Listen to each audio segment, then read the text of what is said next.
Okay, this is lesson 8.4, and this is a particularly important lesson because this is material that you will learn again in pre-calculus when you do trigonometry. This will be the basic material that you'll then expand on. So you want to learn it now so that you don't have to start from scratch in 2 years when you're in pre-calculus, that you can just be reminded of how it works and then you can go from there. So first of all, the term angle of elevation. If you take physics, you might also have heard this term, or you might hear this term.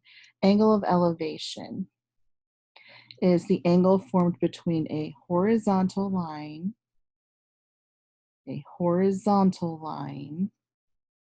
and an observer's line of sight to an object above the observer. Okay, it's between the horizontal and the observer's line of sight. So if you were to look at this guy who's sitting on his bed here, he is doing what? Well, if you injure your foot, your ankle, your doctor might tell you to elevate your leg. So that's called an angle of elevation. So from the horizontal raised up is called the angle of elevation. Okay, so as a plane takes off, if you consider the horizontal to be either the ground and then raising up to where the plane is taking off, or it can be a segment parallel to the ground with the angle that the plane is rising as it's taking off. This right here is called the angle of elevation. Okay, so it's measured from the horizontal up. Now the angle of depression. The angle of depression is an angle that is formed between again, horizontal line, between the horizontal and an observer's line of sight to an object below the observer. Okay, the word depression means to lower or to go down. So angle of depression means you're going from the horizontal down. Now, if you were to consider this situation here, so let's say there's someone standing on a field looking up at someone in the stands, maybe they're in the press box or up high in the stands.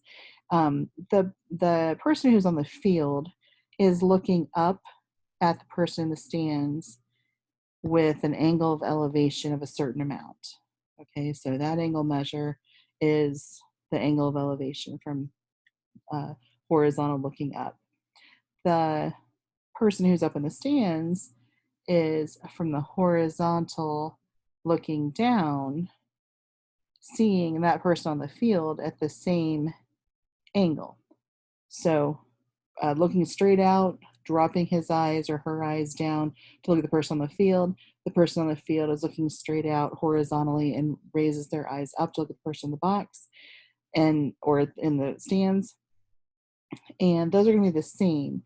So the reason that those are the same is because the angles that are formed there are what kind of angles? Well, the angle of elevation, the angle of depression are the same because if parallel lines are cut by transversal, then what kind of angles are these? Well, here's your parallels.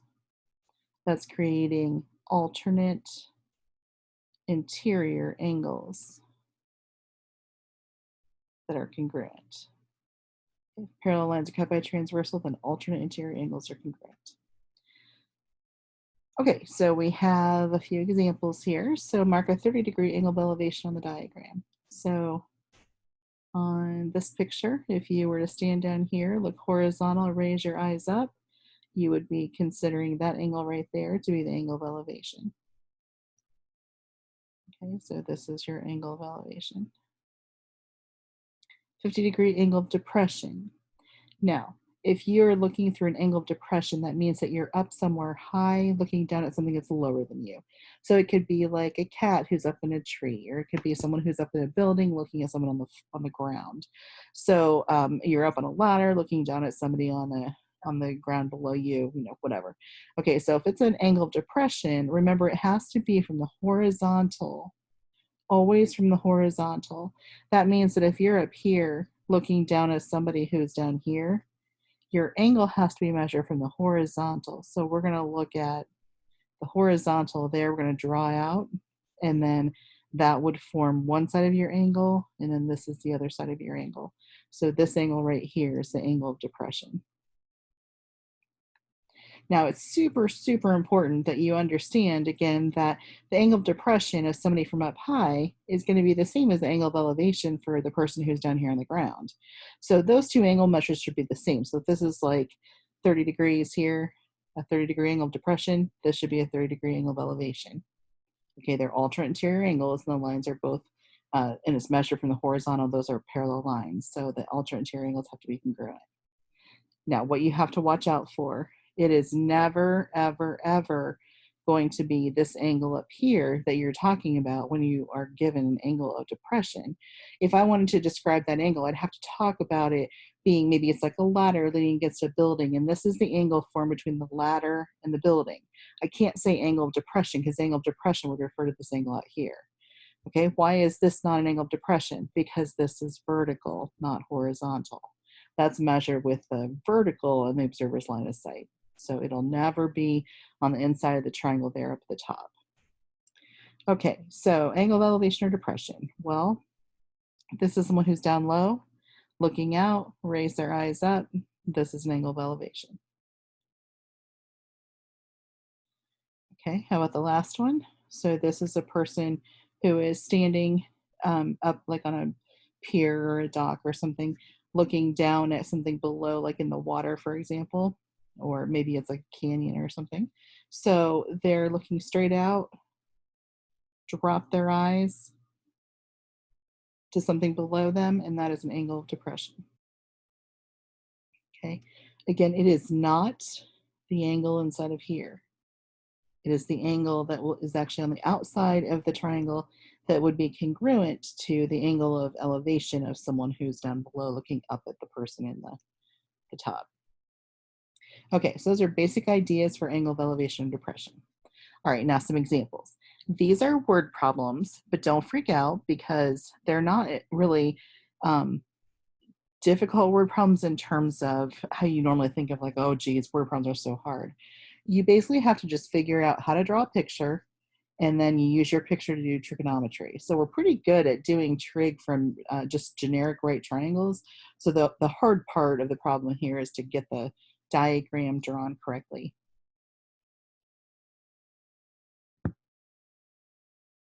Okay, here's Jasmine. Okay, the angle of elevation of Jasmine to the top of a building is 49 degrees. Okay, so that means that the angle of elevation, this is going to be a right angle over here to make a right triangle. The angle of elevation from Jasmine to the top of the building, that means that over here is the building, is 49 degrees. If Jasmine is standing 400 feet from the base of the building, so if this is your building over here, that means that from the bottom of the building, like if she were to walk across to the building, it would be the distance that she would be walking. So that's 400 feet. And we want to know how tall is the building. That means we're looking for that distance, that vertical distance. Okay, so I'm going to highlight the stuff that I just drew on, that I just marked on the diagram. So we have 49 degrees. We have the 400 feet. Let me make this a little thicker here. We have the 400 feet, and then we have the x. So we're looking to use trigonometry. This is a right triangle. Okay, so we can say and let me remind you, sine is opposite of hypotenuse, cosine is adjacent over hypotenuse, tangent is opposite over adjacent. Okay, so are we looking at sine, cosine, or tangent? Well, in relation to the 49-degree angle, across the triangle is your opposite, and then beside the angle is your adjacent. So that means we're using tangent. Okay, so the tangent of the angle, which is 49 degrees, is equal to the opposite, which is x, over the adjacent, which is 400. Okay, we have to solve that for x. So remember, that means we're going to multiply both sides by 400. And then that's what we'd be typing in the calculator. So 400 tangent 49. Now, let's see what it said to round to. It says round the nearest foot. So it's 460.1 something or another. And that means that it's going to round off to 460. So x is approximately 460, and that would be in feet.